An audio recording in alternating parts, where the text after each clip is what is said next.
नमस्कार, आप सभी का स्वागत है। आज हम आप सभी को जो टॉपिक रहेगा वो हमारा है कंप्यूटर सॉफ्टवेयर है। आज हम आप लोगों को कंप्यूटर सॉफ्टवेयर के बारे में बताएंगे कि कंप्यूटर सॉफ्टवेयर क्या होता है और ये कितने प्रकार के होते हैं और जो भी इनके प्रकार हैं इनके प्रकार के अंतर्गत कौन कौन से सॉफ्टवेयर आते हैं और उनका क्या यूज़ होता है। तो आइए देखते हैं आज का हमारा जो टॉपिक है क्या हमारा कंप्यूटर सॉफ्टवेयर है, इसी पर आज हम चर्चा करेंगे। आइए देखते हैं, आगे देखते हैं जो कंप्यूटर सॉफ्टवेयर है वो हमारे कितने प्रकार के होते हैं।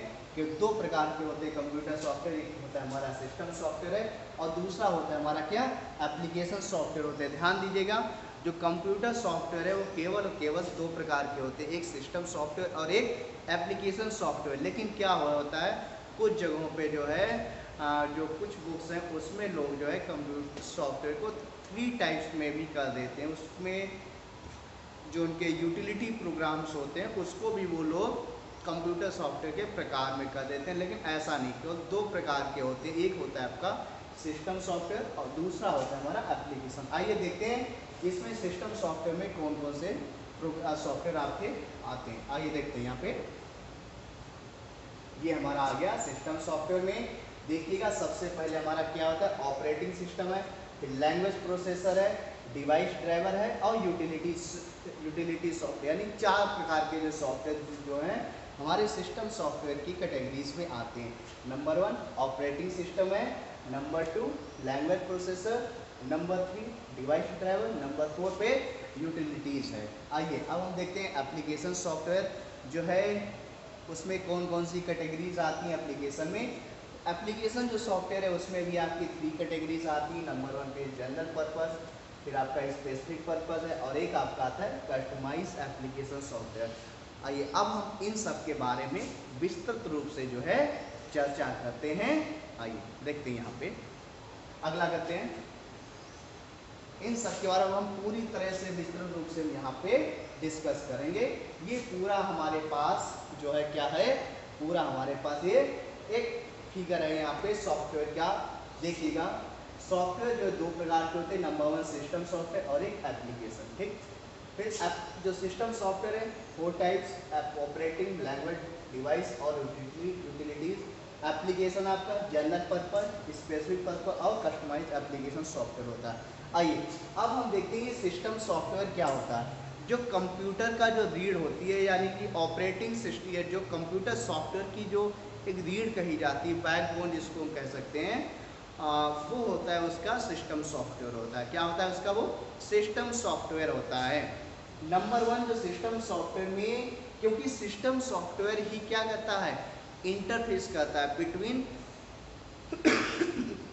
User and hardware. ध्यान रखिएगा जो सिस्टम सॉफ्टवेयर है वो क्या करता है इंटरफेस का कार्य करता है between user and the hardware के बीच में काम करता है। कौन सा सिस्टम सॉफ्टवेयर काम करता है इसमें। नंबर 1 कौन सा आता है आपका ऑपरेटिंग सिस्टम आता है। कौन सा आता है आपका ऑपरेटिंग सिस्टम आता है।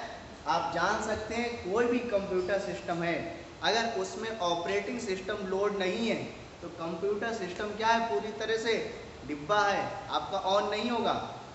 क्योंकि ऑपरेटिंग सिस्टम जब कोई आपके कंप्यूटर में होता है तभी कंप्यूटर क्या करता है ऑन होता है, अदरवाइज कंप्यूटर क्या है पूरी तरह से आपका डिब्बा है। इसलिए ऑपरेटिंग सिस्टम बहुत ही मस्ट है। ऑपरेटिंग सिस्टम के बारे में हम देख लेते हैं। ऑपरेटिंग सिस्टम जो है 2 प्रकार के होते हैं। एक आपका होता है CUI बेस होता है, ऑपरेटिंग सिस्टम पे हम बात करेंगे। एक आपका CUI होता है और सेकंड नंबर पे आपका होता है GUI। ये सब के बारे में विस्तृत डिटेल जो है चैप्टर नंबर 2 जब ऑपरेटिंग सिस्टम पढ़ाएंगे उसमें हम जो है बात करेंगे। फिलहाल यहाँ पे हम नॉलेज के लिए आपको बता दे रहे हैं ऑपरेटिंग सिस्टम 2 प्रकार के होते हैं, CUI और GUI बेस पे होते हैं, यानी कि कैरेक्टर यूजर इंटरफेस और ग्राफिकल यूजर इंटरफेस होते हैं। अब हम इसमें ऑपरेटिंग सिस्टम आखिर आप कैसे पहचानेंगे, जैसे विंडोज मान सकते हैं, जो माइक्रोसॉफ्ट विंडोज होता है, माइक्रोसॉफ्ट विंडोज की जितनी भी सीरीज है आपका 95, 98, 2000 NT सर्वर, XP हो गया, विस्टा हो गया, 7 हो गया, 8 हो गया, 10 हो गया और 11 हो गया, ये सारा जो विंडोज का सीरीज है ये सारा आपका ऑपरेटिंग सिस्टम है। माइक्रोसॉफ्ट डॉस, जो माइक्रोसॉफ्ट डॉस है वो भी आपका ऑपरेटिंग है। यूनिक्स हुआ, लाइनक्स हुआ, ये भी सब आपका क्या है, ऑपरेटिंग सिस्टम है। मैकिंटोश हो गया, ये भी आपका क्या है, ऑपरेटिंग सिस्टम है। तो ये हम इसमें लिखेंगे, इसमें ऑपरेटिंग सिस्टम वाले पार्ट में। तो ऑपरेटिंग सिस्टम इसको हम इस प्रकार से डिफाइन कर सकते हैं। Operating system is a system software which interface between user and hardware, या एंड इंटरैक्ट करता है, क्या इंटरैक्ट करता है यूजर एंड हार्डवेयर के बीच में काम करने का जो इंटरफेस करता है वो कौन करता है, ऑपरेटिंग सिस्टम करता है। अब हम यहाँ पे बात करेंगे किसका, लैंग्वेज प्रोसेसर का। किस पे हम बात करेंगे यहाँ पे बच्चा, लैंग्वेज प्रोसेसर पे। अब देखिएगा लैंग्वेज प्रोसेसर क्या होता है। जब हम लोगों ने जनरेशन ऑफ कंप्यूटर पढ़ा था, ठीक है, जनरेशन ऑफ कंप्यूटर जब हम लोगों ने पढ़ा था, जो जिसमें हम लोगों ने फर्स्ट जनरेशन कंप्यूटर पढ़ा था, तो उसमें आप सभी ने जाना था कि कंप्यूटर जो है understood only machine language, that is mean 0 and 1 यानी कि बाइनरी डिजिट। लेकिन जैसे हम सेकेंड जनरेशन में गए तो उसमें जो लैंग्वेज आ गई, कौन सी आ गई थी, आपके असेंबली लैंग्वेज आई थी और कुछ उच्च स्तरीय भाषाएं भी आई थी। जब थर्ड जनरेशन में चले, थर्ड कंप्यूटर जनरेशन में चले, वहाँ पे आपकी high level languages fully use होने लगी। फोर्थ जनरेशन में भी हाई लेवल लैंग्वेज आपकी यूज़ होने लगी। लेकिन कंप्यूटर तो केवल और केवल क्या करता है, आपकी मशीन लैंग्वेज को ही समझता है, यानी कि 0 and 1 को समझता है। तो उसके लिए क्या हुआ कि हमको लैंग्वेज प्रोसेसर की आवश्यकता हुई, यानी कि ट्रांसलेटर की हमको आवश्यकता पड़ी, यानी कि लैंग्वेज ट्रांसलेटर की हमको नीड हुई कि ऐसे ट्रांसलेटर हम लाएं जो उनको जो है कन्वर्ट कर सके, किसमें, मशीन लैंग्वेज में कन्वर्ट कर सके। इसलिए लैंग्वेज प्रोसेसर जो आपके हैं, जो मेनली यूज किए जा रहे हैं वो आपके 3 हैं। कितने आपके 3 हैं, कितने आपके 3 हैं। आइए देखते हैं। नंबर 1 पे क्या लिखेंगे हम, यहाँ पे असेंबलर लिखेंगे। क्या लिखेंगे यहाँ पे हम, असेंबलर लिखेंगे। फिर हम आपका कंपाइलर लिखेंगे बच्चा, और फिर हम आपका क्या लिखेंगे, इंटरप्रेटर लिखेंगे। ये 3 टाइप्स के क्या है आपके, लैंग्वेज प्रोसेसर है आपके, यानी कि लैंग्वेज ट्रांसलेटर है आपके, असेंबलर, कंपाइलर और इंटरप्रेटर। असेंबलर क्या करता है, जो असेंबली भाषा में लिखे हुए प्रोग्राम होते हैं उनको कन्वर्ट करता है, किसमें, मशीन लैंग्वेज में कन्वर्ट करता है। ये असेंबलर का काम है। कंपाइलर क्या करता है, it converts high level language into machine language whole program at once, यानी कि क्या कह रहा है, उच्च स्तरीय भाषा में लिखे गए प्रोग्राम को मशीन भाषा में कन्वर्ट करता है। कौन, कंपाइलर। पूरे एक प्रोग्राम को एक साथ में कन्वर्ट करने का काम कर रहा है, कौन, यहाँ पे कंपाइलर कर रहा है। अब हम बात करेंगे यहाँ पे इंटरप्रेटर की। इंटरप्रेटर भी यही कर रहा है, क्या करता है, it's convert high level languages into machine language whole programs. अब आप कहोगे कि दोनों में डिफरेंस क्या है, कि कंपाइलर और इंटरप्रेटर में डिफरेंस क्या है। डिफरेंस केवल एक है, वो क्या है, देखेगा, जो कंपाइलर है वो क्या कर रहा है, पूरे प्रोग्राम को एक साथ कन्वर्ट कर रहा है, किसमें, मशीन लैंग्वेज में। लेकिन इंटरप्रेटर जो है वो क्या कर रहा है, लाइन बाय लाइन करता है। क्या करता है वो, लाइन बाय लाइन कन्वर्ट कर रहा है। कौन, यहाँ पे इंटरप्रेटर क्या करता है आपका, लाइन बाय लाइन कन्वर्ट करता है, और किसमें, मशीन लैंग्वेज, यानी कि उच्च स्तरीय भाषा में लिखे गए प्रोग्राम को लाइन बाय लाइन कन्वर्ट करता है मशीन लैंग्वेज में। कौन, इंटरप्रेटर। याद रखिएगा ये 3 टाइप के हैं आपके क्या, लैंग्वेज प्रोसेसर जो यूज किए जाते हैं। अब हम बात करेंगे यहाँ पे किसका, डिवाइस ड्राइवर की बात करेंगे। किसकी हम बात करेंगे यहाँ पे, डिवाइस ड्राइवर की। अब ध्यान दीजिए, कंप्यूटर खरीद लिया हमने, है ना, खरीद लिया भाई सबने कंप्यूटर। अब उसमें अलग से प्रिंटर लगाना है, प्रिंटर लगाना है ना हमको अलग से। जब प्रिंटर हम लगाएंगे तो उसके लिए ड्राइवर की आवश्यकता होगी होगी ना। तो जब ड्राइवर की आवश्यकता होगी तो हमको जो है डिवाइस ड्राइवर की आवश्यकता होगी। तो हम प्रिंटर से संबंधित जो भी ड्राइवर होंगे वो अपने कंप्यूटर पे क्या करेंगे, इंस्टॉल करेंगे। यही क्या है, आपका डिवाइस ड्राइवर है। यानी जो भी पेरिफेरल पार्ट्स हम लगा रहे हैं कंप्यूटर में और यदि वो सपोर्ट नहीं कर रहा है तो उस समय हमें क्या करना होता है, उससे रिलेटेड उसका डिवाइस ड्राइवर कंप्यूटर में क्या करना पड़ता है, इंस्टॉल करना पड़ता है। ये भी आपका किसका पार्ट है, सिस्टम सॉफ्टवेयर का पार्ट है, समझ जाइएगा। अगला देखते हैं यहाँ पे यूटिलिटीज सॉफ्टवेयर की बात करते हैं। किसकी, यूटिलिटीज सॉफ्टवेयर की। इसको मैं एक एग्जाम्पल में समझाते हैं। जैसे मान लिया आप हो गए, आपको बुखार आ गया, यानी कि आपको फीवर आ गया, तो आप क्या करते हैं, एक एंटीबायोटिक लेते हैं। यानी बुखार को कम करने के लिए या बुखार को समाप्त करने के लिए एक एंटीबायोटिक का आप इस्तेमाल करते हैं कि नहीं करते हैं। या आपका शरीर थक गया है तो उसको बूस्ट करने के लिए आप पानी पीते हैं, ग्लूकोज पीते हैं, जिससे कि फिर से तरोताजा हो सके, है ना। इसी तरह से कंप्यूटर में भी यूटिलिटी सॉफ्टवेयर की मदद से कंप्यूटर को रिफ्रेश किया जाता है, कंप्यूटर को टाइम टू टाइम अपडेट किया जाता है, जिससे कंप्यूटर क्या कर सके, आपका वायरस फ्री हो सके, वायरस फ्री हो सके, कंप्यूटर की स्पीड जो है बनी रहे, उसके लिए यूटिलिटी सॉफ्टवेयर का इस्तेमाल करते हैं। नंबर 1 आपको इसमें लिख दीजिए, क्या, एंटीवायरस सॉफ्टवेयर का इस्तेमाल कीजिएगा यूटिलिटीज में। किसका, एंटीवायरस सॉफ्टवेयर का। किसका, एंटीवायरस सॉफ्टवेयर इसमें इस्तेमाल करिएगा। क्योंकि एंटीवायरस अगर कंप्यूटर में आपके इंस्टॉल्ड होगा तो कंप्यूटर जो है वायरस से ग्रसित नहीं होगा। दूसरा, आप देखते हैं कंप्यूटर में ऐसी कई सारी फाइलें पड़ी होती जिनको हमने कभी यूज किया था, आज कई साल हो गए उनको हमें यूज करना नहीं है। बहुत सारी अनवांटेड फाइल्स उसमें पड़ी होती हैं, तो उसके लिए हम क्या करते हैं, डिस्क क्लीनअप या डिस्क डिफ्रेगमेंटेशन ऑप्शन का यूज करते हैं। किसका, disc cleanup option, disc cleanup का। और सेकेंड नंबर पे किसका यूज करते हैं, डिस्क डिफ्रेगमेंटेशन, फ्रेगमेंटेशन का यूज करते हैं। इनके डिस्क क्लीनअप पे क्या है, अगर आपका हार्ड डिस्क स्पेस फुल हो गया है, कुछ ऐसी फाइलें हैं जिनको हम यूज नहीं कर रहे हैं, डिस्क क्लीनअप से करेंगे उनको अलेज कर देगा, पूरी तरह से हटा देगा।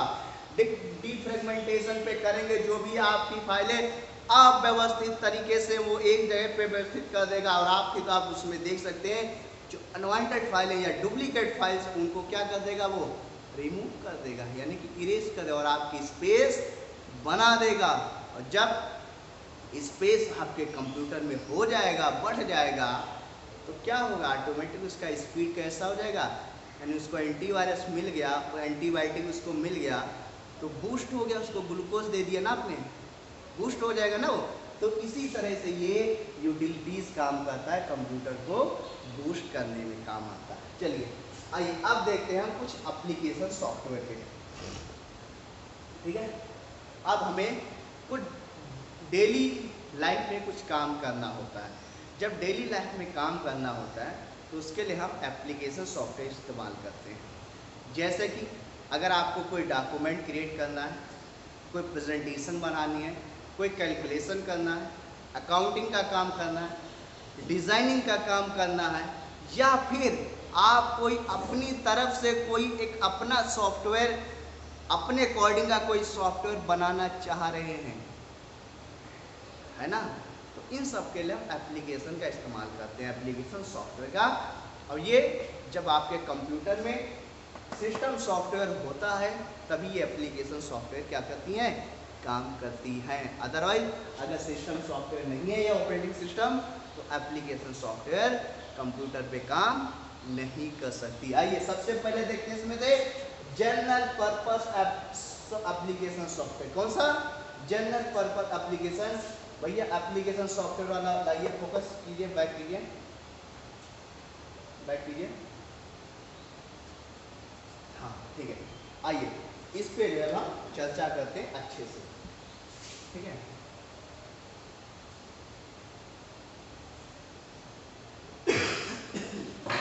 ये जनरल पर्पज एप्लीकेशन में हम कौन कौन से ले सकते हैं, देखिएगा। जैसे कि आपका हो जाता है वर्ड प्रोसेसर, आपका हो गया, क्या हो गया आपका वर्ड प्रोसेसर सॉफ्टवेयर आपके हो गए, ठीक है। स्प्रेडशीट सॉफ्टवेयर आपके हो गए, स्प्रेडशीट सॉफ्टवेयर आपके हो गए, प्रेजेंटेशन सॉफ्टवेयर आपके हो गए,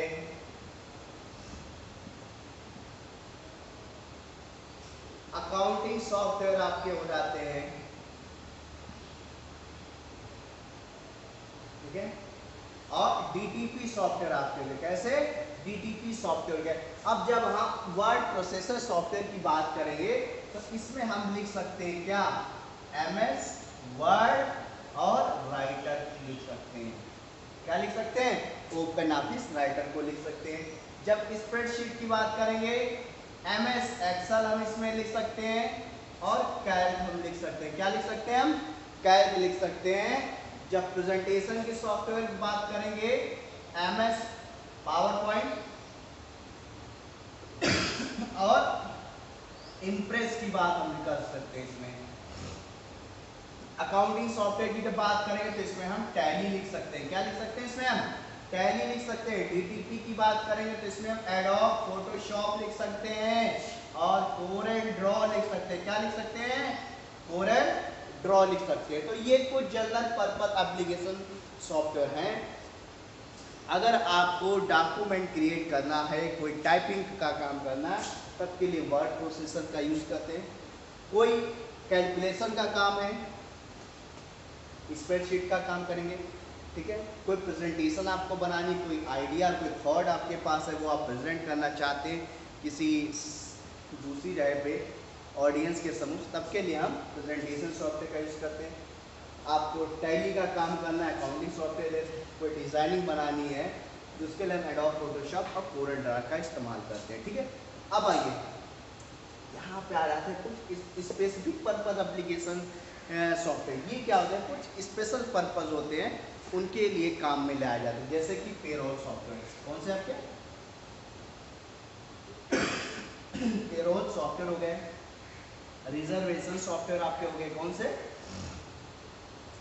रिजर्वेशन सॉफ्टवेयर। ये कुछ क्या है, स्पेसिफिक पर्पज एप्लीकेशन सॉफ्टवेयर होते हैं, यानी कि ये कुछ विशेष उद्देश्य के लिए जो है काम के लिए। जैसे कि पेरोल होगा, इसमें आपका एम्प्लॉय का पूरा डेटा होगा, किसी भी विभाग में एम्प्लॉय का पूरा डेटा अगर आपको रखना है तो उसके लिए हम पेरोल सॉफ्टवेयर का इस्तेमाल करते हैं।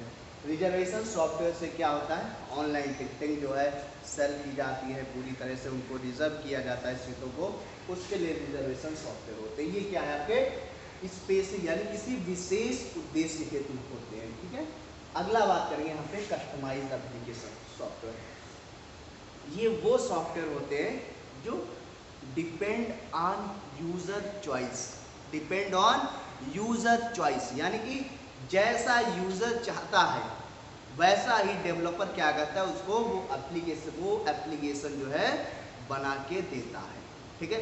अब जैसे हमें यहाँ पे अब हम चाहते हैं कि एक मेरे पास ऐसा सॉफ्टवेयर हो जिससे हम ऑनलाइन क्लास भी ले लें, ऑनलाइन रिकॉर्डिंग भी हो जाए, बच्चों का ऑनलाइन अटेंडेंस भी उसी में हो जाए, कौन बच्चा किस समय आया किस समय जा रहा है वो सारा गतिविधि जो है इसी पे हो जाए, एक ही ऐप पे हो जाए, बच्चों का जो ऑनलाइन टेस्ट ले वो भी इसी में आ जाए, कौन बच्चा पास हो रहा है कौन फेल हो रहा है वो भी डेटा ऑटोमेटिक जो है अलग से रजिस्टर, अलग से मतलब कि क्या हो जाए डिफाइन हो जाए, वो भी सब इसी एप्लीकेशन में रहे, ठीक है। बच्चे की परफॉर्मेंस, बच्चे का पूरा ब्यौरा, नेम, फादर नेम पूरा डिटेल के साथ में ये सब पूरा उसमें आ जाए, बच्चे की फीस पूरी उसी में आ जाए, किसका ड्यू है किसका नहीं ड्यू है ये भी सब पूरा उसी में जो है दिखाई दे, किस बच्चा किस तारीख में कितना पैसा जमा कर, किस तारीख में कितना, ये सब पूरा उसी में डिटेल रहे। यानी एक ऐसा सॉफ्टवेयर जो यूज़र बेस पे डिपेंड कर रहा है वो उस सॉफ्टवेयर को क्या कहते हैं, कस्टमाइज सॉफ्टवेयर कहते हैं, क्या उसको कहते हैं? कस्टमाइज एप्लीकेशन सॉफ्टवेयर कहते हैं। कंप्यूटर जी फुल स्क्रीन वाला कीजिए, आगे कीजिए।